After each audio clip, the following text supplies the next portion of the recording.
현대자동차 하면 뭐가 딱 떠오르세요? 아마 대부분은 그렇죠, 자동차일 거예요. 근데요, 현대차의 진짜 이야기는 사실 두 개예요. 하나는 우리 눈에 뻔히 보이는 자동차 이야기, 그리고 다른 하나는 그 뒤에 숨어있는 훨씬 더 큰 그림, 바로 미래에 대한 이야기죠. 오늘 이 전혀 다른 것 같은 두 이야기가 어떻게 딱 하나로 연결되는지 그 비밀을 한번 파헤쳐 보겠습니다. 자, 그럼 바로 본론으로 들어가 보죠. 이 숫자부터 한번 보세요. 12억 달러. 우리 돈으로 환산하면 약 1조 6천억 원이에요. 이게 대체 무슨 돈이냐고요? 놀라지 마세요. 이게 현대차가 딱 한 분기, 그러니까 석 달 동안 미국에 낸 관세액입니다. 어마어마하죠? 바로 이 막대한 비용이 오늘 우리가 할 이야기의 시작점입니다. 그래서 첫 번째 이야기는 바로 이 골치 아픈 관세 문제입니다. 그런데 최근에 아주 좋은 소식이 있었죠. 미국과의 무역 협상이 타결되면서 현대차가 드디어 한숨 돌리게 된 거예요. 이건 현대차의 수익성에 바로 직결되는 정말 엄청난 뉴스라고 할 수 있습니다. 핵심은 아주 간단해요.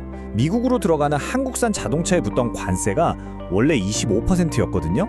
근데 이게 15%로 무려 10%포인트나 뚝 떨어진 겁니다. 이게 왜 그렇게 중요하냐면요. 간단히 말해서 자동차 한 대 팔 때마다 나가는 돈이 확 줄어든다는 얘기니까요. 그럼 이 관세 인하로 누가 가장 큰 이득을 볼까요? 말할 것도 없이 바로 현대차 그룹입니다. 표를 보시면 아시겠지만 미국의 한국산 자동차를 제일 많이 파는 회사가 바로 현대차거든요. 경쟁사인 GM이랑 비교하면 거의 2배가 넘죠. 그러니까 관세가 10%포인트나 줄어든다는 건 다른 어떤 회사보다도 현대차에게는 정말 대박인 셈이죠. 하지만 이 관세 인하가 모든 문제를 해결해주는 마법의 지팡이는 아니에요. 전통적인 자동차 제조사로서 현대차가 풀어야 할 숙제들은 여전히 남아있거든요. 현대차 북미 CEO가 이 말이 지금 상황을 딱 보여주는 것 같아요. 15%는 여전히 15%다. 무슨 뜻이겠어요? 관세 부담이 줄긴 줄었는데 아예 없어진 건 아니라는 거죠. 여전히 상당한 돈이 나가고 있고 이게 계속 재정적인 압박으로 작용하고 있다는 얘기입니다. 그래서 현대차가 꺼내든 카드가 바로 현지 생산 확대입니다. 장기적인 해결책이죠. 지금은 미국에서 파는 차의 40% 정도만 현지에서 만들고 있는데 이걸 2030년까지 2배인 80%로 확 늘리겠다는 거예요. 그러니까 아예 수입 물량 자체를 줄여서 이 골치 아픈 관세 문제에서 벗어나겠다는 아주 근본적인 전략인 셈입니다. 자, 여기까지가 우리가 신문 기사에서 흔히 보는 첫 번째 이야기입니다. 자동차 회사의 관세 문제. 그런데 말이죠. 만약 이 관세 뉴스가 헤드라인을 도배하는 동안 훨씬 더 중요하고 거대한 변화가 물밑에서 조용히 일어나고 있었다면 어떨 것 같으세요? 왼쪽에 보이는 이 익숙한 자동차 대리점. 네, 이게 바로 우리가 아는 현대차의 얼굴이죠. 그런데 오른쪽을 한번 보시죠. 이게 누군가요? 바로 보스턴 다이내믹스의 휴머노이드 로봇 아틀라스입니다. 이 전혀 어울리지 않는 두 이미지가 바로 오늘 우리가 파헤칠 현대차의 두 가지 미래, 두 얼굴인 겁니다. 자, 그럼 이제부터 현대차의 두 번째 이야기, 그동안 빌에 쌓여있던 기술 기업으로서의 진짜 모습을 한번 들여다볼 시간입니다. 이건 그냥 자동차 회사가 아니라 어떻게 로봇 강국으로 변신하고 있는지에 대한 정말 흥미진진한 이야기죠. 아마 많은 분들이 잘 모르실 수도 있는데 그 유명한 보스턴 다이내믹스가 이제 현대차 그룹의 핵심 멤버예요.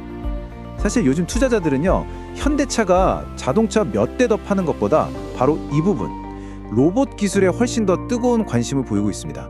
아니 근데 도대체 왜 다들 자동차 판매량보다 로봇에 이렇게 열광하는 걸까요? 그 이유요? 다른 로봇 회사들 몸값을 보면 바로 답이 나옵니다. 지금 휴머노이드 로봇 시장이 얼마나 핫한지 제가 한번 보여드릴게요. 이 숫자를 보면 정말 입이 떡 벌어지는데요. 현대차의 경쟁사라고 할 수 있는 피규어 AI라는 회사가 있어요. 이 회사가 최근에 기업 가치를 얼마로 평가받았냐면 무려 390억 달러, 우리 돈으로 약 53조 원입니다. 아직 제대로 된 제품도 안 나왔는데 말이죠.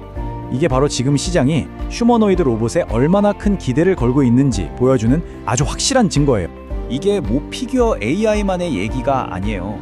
중국의 유니트리 로보틱스라는 회사도 있는데 여기도 최대 70억 달러 가치를 목표로 상장을 준비하고 있다고 합니다.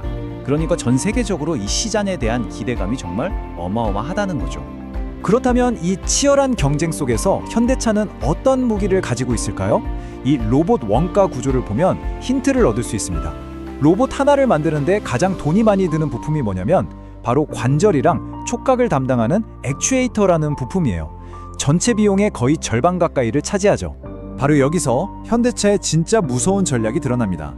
이렇게 가장 비싸고 핵심적인 부품인 액추에이터를 다른 데서 사오는 게 아니라 계열사인 현대모비스가 직접 만들고 있다는 사실. 이거 마치 애플이 아이폰에 들어가는 핵심 칩을 직접 설계하는 거랑 똑같은 거예요. 핵심 기술을 내 손에 쥐고 기술 발전 속도랑 비용을 모두 컨트롤하겠다는 거죠. 이걸 어려운 말로 수직 계열화라고 합니다. 현대차의 기술 미래가 로봇만 있는 건 아니에요. 또 하나의 아주 중요한 기둥이 있습니다. 바로 소프트웨어 중심 자동차, 줄여서 SDV라고 부르죠.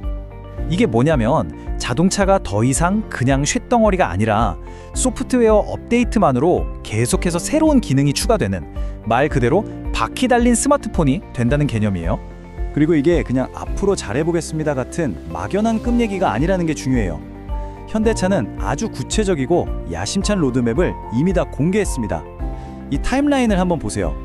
2028년에 나올 차세대 아이오닉5를 목표로 매년 어떤 기술을 어떻게 완성할지 시간표를 딱 정해놨어요.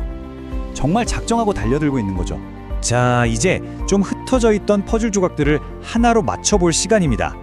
자동차 회사의 현재와 기술 회사의 미래, 이 두 이야기는 대체 어떻게 연결되는 걸까요? 오늘 버는 돈이 어떻게 내일의 꿈을 위한 자금이 되는지 그 연결고리를 보여드릴게요. 이 모든 그림이 딱 맞아떨어지는 과정은 생각보다 간단합니다. 자, 첫 번째 이야기 기억나시죠? 관세가 줄어서 재정적으로 여유가 생깁니다. 그럼 거기서 수십억 달러의 여유 자금이 생기겠죠? 그 돈이 어디로 갈까요? 맞습니다. 바로 로봇이나 자율주행처럼 지금 당장은 돈이 안 되지만 미래를 위해 꼭 필요한 막대한 R&D 비용으로 흘러들어가는 겁니다. 결국 지금의 이익으로 미래를 사는 완벽한 선순환 구조가 만들어지는 거죠. 그래서 결론은 이겁니다. 우리가 맨 처음 봤던 그 관세 뉴스는요, 단순히 자동차 몇 대 더 팔고 덜 파는 그런 차원의 이야기가 아니었던 거예요. 그건 바로 현대차가 평범한 자동차 회사에서 첨단 기술 회사로 탈바꿈하는 데 필요한 막대한 자금을 대는 이 거대한 전환의 아주 중요한 일부였던 겁니다. 오늘 이야기 이 질문을 던지면서 마무리할까 합니다. 지금으로부터 10년 뒤 우리가 현대차를 이야기할 때 과연 자동차 회사라는 이름표를 가장 먼저 떠올리게 될까요? 아니면 로봇과 소프트웨어를 만드는 회사라는 새로운 이름으로 기억하게 될까요? 그 미래의 답은 오늘 우리가 살펴본 두 개의 이야기가 하나로 합쳐지는 바로 이 과정 속에 숨어 있습니다.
내 차가 또보처럼 변신할지도 모른다.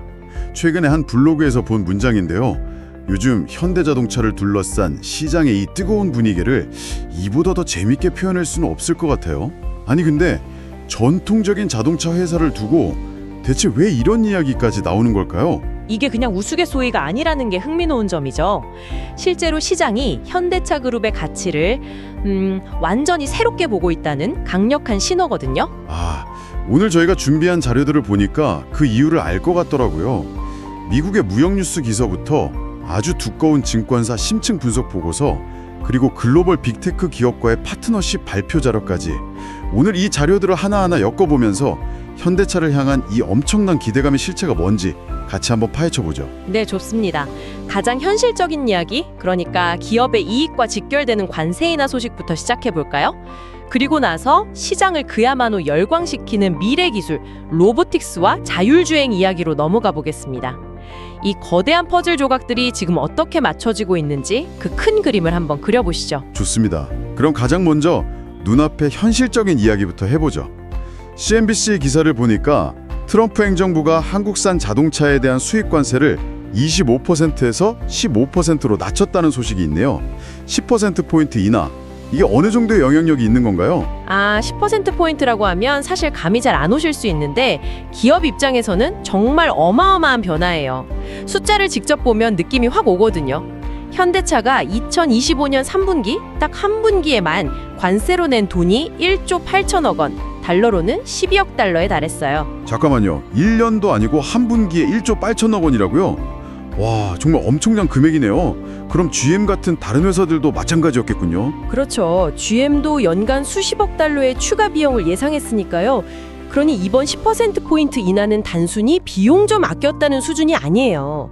기업의 수익 구조 자체에 직접적으로 수천억 조 단위의 현금이 꽂히는 그야말로 강력한 순풍이 불어주기 시작한 겁니다. 실제로 한국에서 미국으로 넘어가는 자동차 규모를 보니까 이 순풍이 얼마나 클지 짐작이 가더라고요. 글로벌 데이터 자료를 보면 2025년에만 137만 대가 넘게 수출될 예정이고 이 중에 현대차 그룹이 약 95만 대, GM이 약 42만 대를 차지해요. 특히 GM은 2019년에 17만 대 수준이었는데 수입량이 2배 이상 늘었네요. 맞습니다. 그리고 여기서 우리가 한 걸음 더 들어가서 봐야 할 부분이 있어요. 어떤 부분이죠? 이 관세 인하가 그냥 미국이 갑자기 베푼 선심이 아니라는 거죠. CNBC 기사에서도 지적하듯이 이건 한국이 미국에 350억 달러, 우리 돈으로 400조 원이 넘는 대규모 투자를 약속한 무역 협상의 결과물 중 하나입니다. 그러니까 국가적인 차원에서 거대한 딜이 있었던 거고 그 안에서 얻어낸 결과물이군요. 바로 그겁니다. 기사를 보면 좀 흥미로운 대목이 있는데 이 협상이 타결되기 몇 달 전에 조지아에 있는 현대 LG 배터리 공장에서 이민 단속이 벌어지는 등 양국 간의 긴장감도 있었거든요.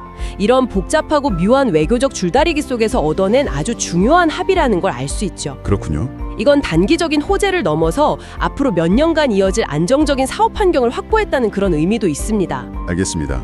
관세 인하라는 확실한 현재의 이익을 먼저 짚어봤는데 이제 정말 흥미로운 지점으로 넘어가 보죠.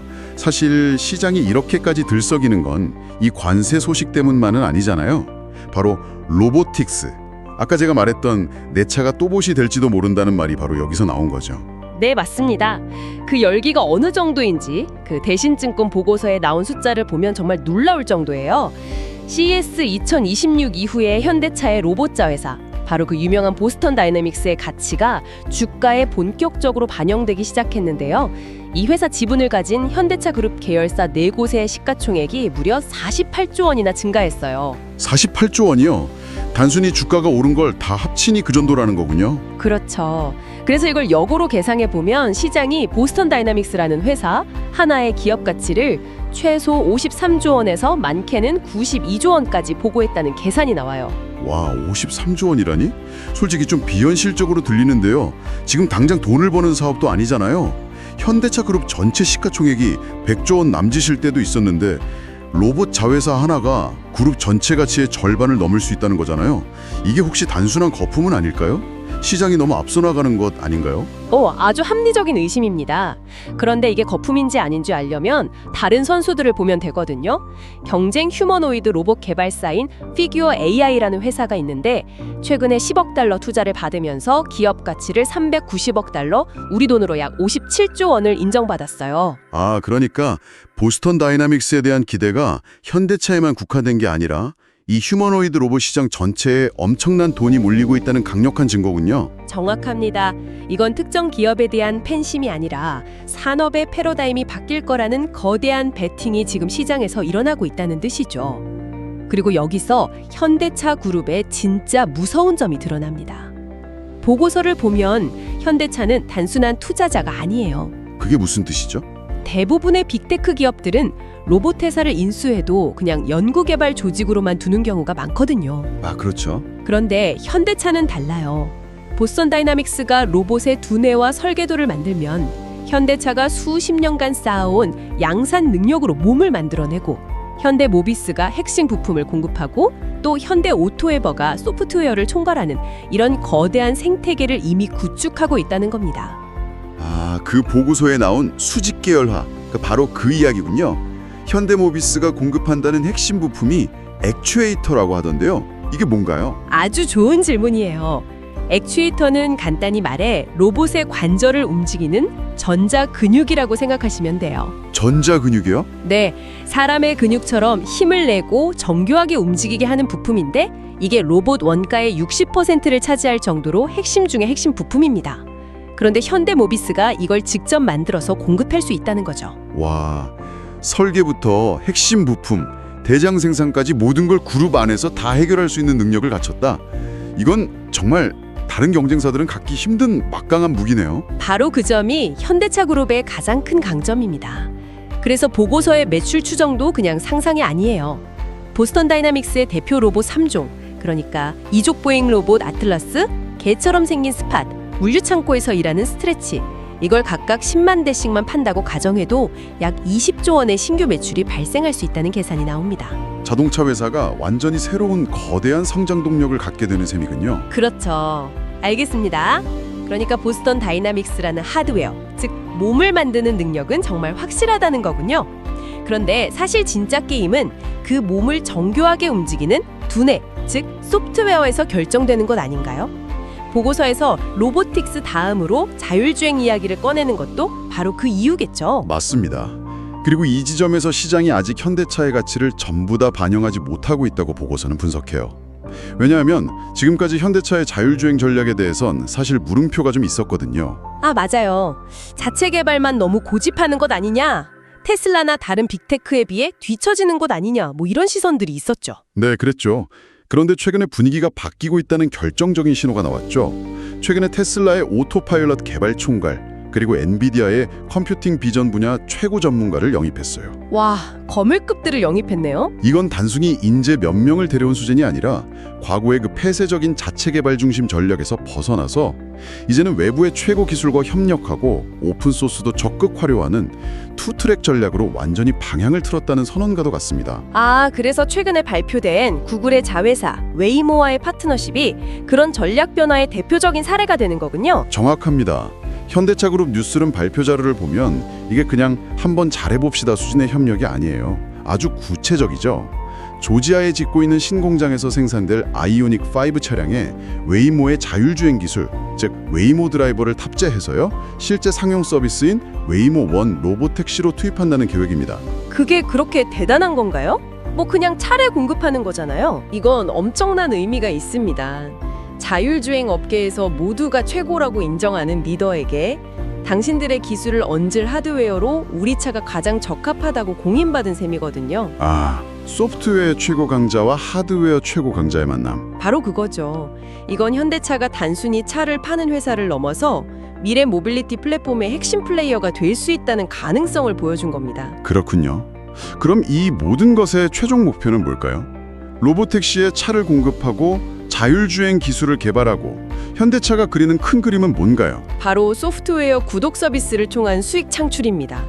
자동차 산업의 게임의 룰을 완전히 바꾸는 거죠. 보고서를 보면 해외 사례에서 자율주행 기능의 월 구독료가 보통 7만 원에서 30만 원 수준이에요. 아, 차를 산 다음에 넷플릭스 구독하듯이 매달 돈을 내고 자율주행 기능을 쓴다는 거네요. 네. 만약에 차량 구매자의 30%만 이 서비스를 구독한다고 가정해도요. 소프트웨어는 한번 개발해 놓으면 추가 원가가 거의 안 드니까 마진율이 엄청나게 높거든요. 덕분에 회사 전체의 영업이익이 12%에서 최대 38%까지 증가할 수 있다는 분석이 나옵니다. 와, 자동차 회사의 수익성이 IT 기업 수준으로 바뀌는 거네요. 바로 그겁니다. 마침 한국 정부도 규제를 풀어준다는 이야기가 있던데요. 보고서에 나온 레벨 4 자율주행 상용화. 이게 일반인인 저희에게는 어떤 의미인가요? 레벨 4는 자율주행의 결정적인 변곡점이에요. 레벨 3까지는 시스템이 운전을 하다가도 위급 상황이 되면 사람이 개입해야 하거든요. 아, 운전대에서 손은 뗄 수 있어도 눈은 떼면 안 되는. 맞아요. 하지만 레벨 4는 특정 조건, 예를 들어 서울 시내 특정 구간 안에서는 시스템이 모든 걸 책임집니다. 운전자가 아예 운전에 개입할 필요가 없어요. 책을 보거나 잠을 자도 되는 거죠. 아, 진짜 운전으로부터 해방되는 단계가 레벨 4군요. 그렇죠. 그런데 한국 정부가 2027년까지 이 레벨 4 상용화를 목표로 규제 완화를 추진하고 있으니 이런 기술적 변화와 사업 모델을 전환해 정책적인 지원까지 더해지고 있는 아주 좋은 환경이 만들어지고 있는 셈입니다. 와, 오늘 정말 정신없이 달려왔네요. 정리를 한번 해볼까요? 오늘 저희가 살펴본 자료들을 통해 본 현대차 그룹의 새로운 모습은 크게 3가지 축으로 요약할 수 있겠어요. 첫째, 관세 인하라는 당장 눈에 보이는 확실한 재무적 호재. 네, 기업의 기초 체력을 튼튼하게 만들어주는 부분이었죠. 그리고 둘째, 내 차가 또봇이 될지도 모른다는 상상력을 현실로 만들고 있는 로보틱스라는 폭발적인 미래 성장 동력. 이건 회사의 성장 스토리를 완전히 새로 쓰는 수준이었고요. 하드웨어 제조 역량이라는 현대차의 본질적인 강점이 미래 기술과 만났을 때 어떤 시너지를 내는지 보여주는 사례였죠. 그리고 마지막으로 회사의 체질 자체를 IT 기업처럼 바꾸고 있는 자율주행과 소프트웨어로의 거대한 전환이었습니다. 맞습니다. 그래서 이 모든 걸 종합해보면 핵심은 하나예요. 현대차는 더 이상 우리가 알던 단순한 자동차 제조사가 아니라는 겁니다. 자동차와 로봇이라는 최고의 하드웨어, 그리고 그 위에서 움직이는 자율주행 AI라는 소프트웨어를 결합한 스마트 모빌리티 솔루션 기업으로의 변신을 시도하고 있는 거죠. 현재의 높은 주가는 시장이 그 변신의 성공 가능성에 아주 강하게 기대를 걸고 있다는 증거라고 볼 수 있습니다. 이 모든 변화를 보면서 마지막으로 이런 질문을 한번 던져보고 싶네요. 오늘 자료에서 우리는 현대차가 엔비디아 같은 AI 기업과 협력하고 웨이모의 기술을 받아들이는 등 점점 더 개방적인 태도를 보이는 것을 확인했습니다. 앞으로 자동차와 로봇이 이런 표준화된 AI 플랫폼 위에서 더욱 똑똑해진다면 현대라는 브랜드의 의미는 어떻게 바뀔까요? 미래의 우리는 현대차라는 껍데기를 사는 걸까요? 아니면 우연히 현대가 만든 몸에 깃든 AI 드라이버의 구독권을 사는 걸까요?